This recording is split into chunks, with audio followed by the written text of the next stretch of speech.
제가 허정호 변호사님에 의해서 또 제 두 번째 또 지인이신 또 윤지민 변호사님, 우리 텃밭주인 장훈 변호사를 두 분께서 맡아주고 계십니다.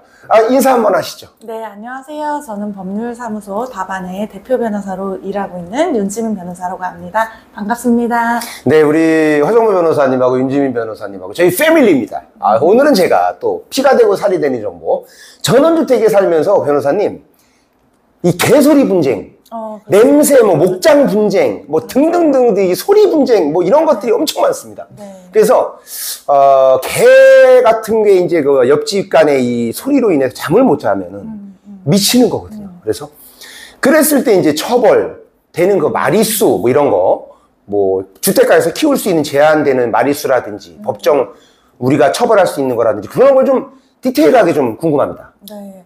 아무래도 소음 같은 경우는 전원주택도 그렇고 요즘 워낙 도시에서는 층간소음으로 문제가 많이 되고 있는데, 소음의 경우에는 데시벨이 문제가 되면은 이거는 소송으로 갈 수도 있고 신고를 할 수도 있어요. 근데 마리수 제한 같은 경우는 법상 명확하게 규정이 된 건 아니고 해당 지역에 조례는 있긴 합니다. 거기에 마리수 제한에 해당이 되면은, 그 이상이 되면은 이제 시정 조치를 요구는 할 수 있습니다. 근데 그런 부분을 이제 고려를 하셔야 되죠, 아무래도. 마리수, 그럼 이제 시정, 그 지역별로 이제 그게 다르다 이건데, 예를 들어, 그 민사로 갔을 때, 그 냄새나는 그런 목장 이런 거에 대한 규정을 어떻게 그걸 찾아내는 거죠, 법적으로? 냄새가, 그러니까 소리의 경우에는 이제 소음진동법에 의해 가지고 데시벨의 기준이 있는데, 냄새는 현행법상 어느 정도 돼야 한다고 규정하는 법률은 없습니다.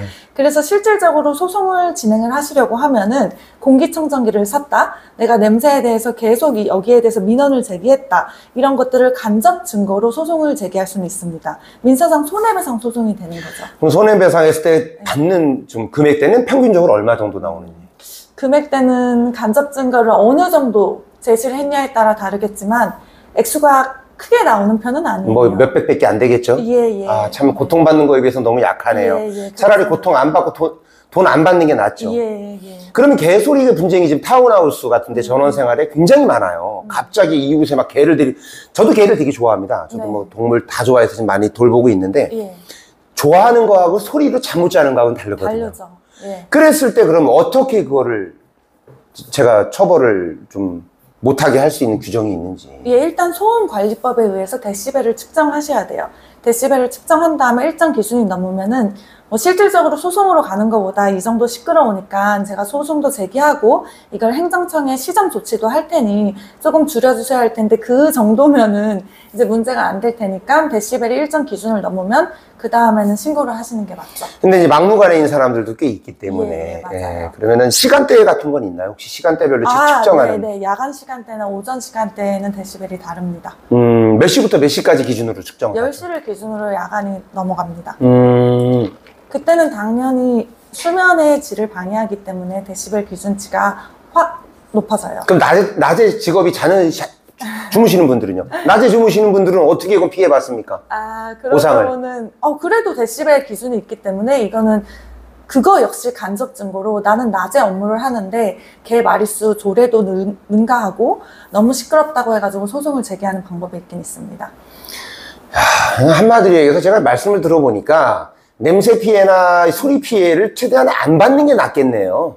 보니까 보상 규정도 없고 처벌 대상, 그러면 만약에 주택가에 타운하우스예요.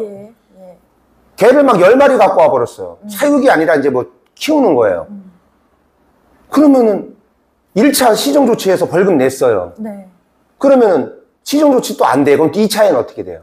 근데 시정 조치를 해서 벌금을 내고 거기에 대해서 직접적인 민원을 제기하고, 아까 말씀드렸듯이 소음에 대한 데시벨 기준이 있으면 다 간접 증거가 되기 때문에 소송을 제기할 수 있어요. 그리고 소송을 제기하는 경우 민사소송이라고 하더라도 실질적으로 소장을 받으면은 힘들어요.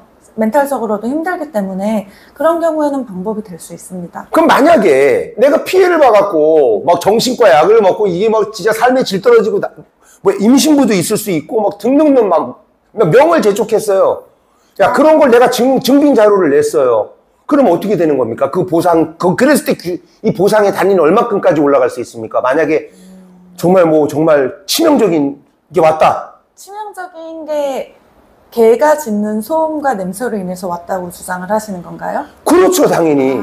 그러니까 그 사람은 그것 때문에 왔는데. 근데 그러면은 인과관계가 증명이 되어야 합니다. 자, 디테일하게 뭐죠, 그게? 인과관계가 무엇이냐면 개가 너무 시끄럽게 짖고 냄새로 정신을 차릴 수 없어서 이걸로 인해서 말씀하신 내가 정신적인 피해를 보고 증빙자료. 그렇죠. 짖는 모습. 그렇죠. 근데 인과관계가 있어야지 소송상 손해배상을 받을 수 있어요.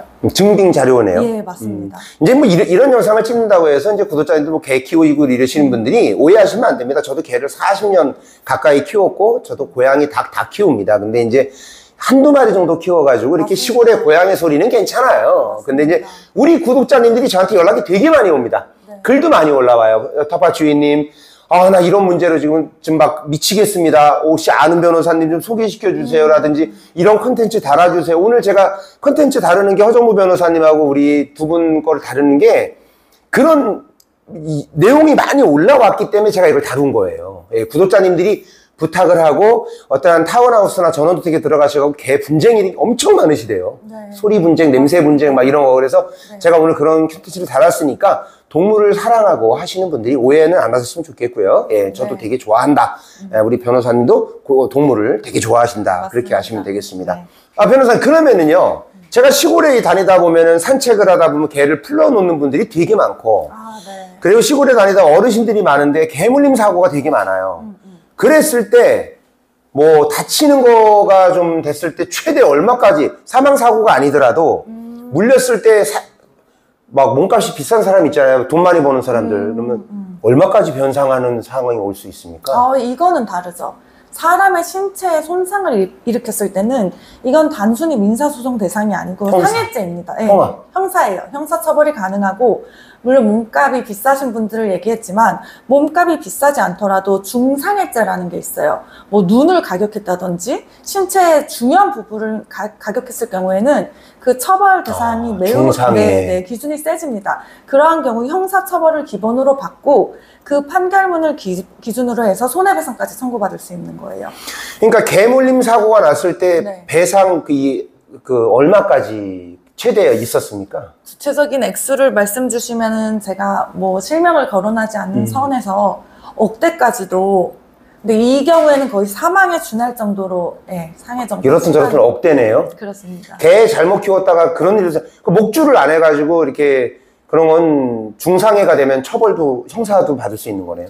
고의성이 인정이 되긴 해야 돼요. 왜냐하면 실질적으로 주인이 직접 공격한 게 아니고 개를 풀어놓고 그 개가 공격을 한 거기 때문에 고의성만 인정되면은 충분히 가능합니다. 네, 근데 개 목줄을 대부분 해놓잖아요. 맞아요. 근데 개 목줄의 기준이 참 잘 끊어져요. 맞아요. 그거 과실 여부도 다 따지겠네요. 그렇죠. 그건 다 따져야 합니다. 그러니까 제일 안전한 거는 개 목줄하고 철창 한 번 더 이중으로 하는 게 제일 안전하겠네요. 그렇죠. 안전을 위해서는 입마개도 해주고. 입마개도 하고 네. 이중으로 철창도 해놓고. 맞습니다. 예, 정말 요즘엔 남한테 피해줬다가 내 인생 전체가 송두리째 같이 피해가 온다라는 거죠. 예, 남한테 피해 안 주는 게 최고입니다. 오늘 윤지민 변호사님, 우리 정말 좋은 정보 주셔서 감사합니다. 감사합니다. 네, 감사합니다.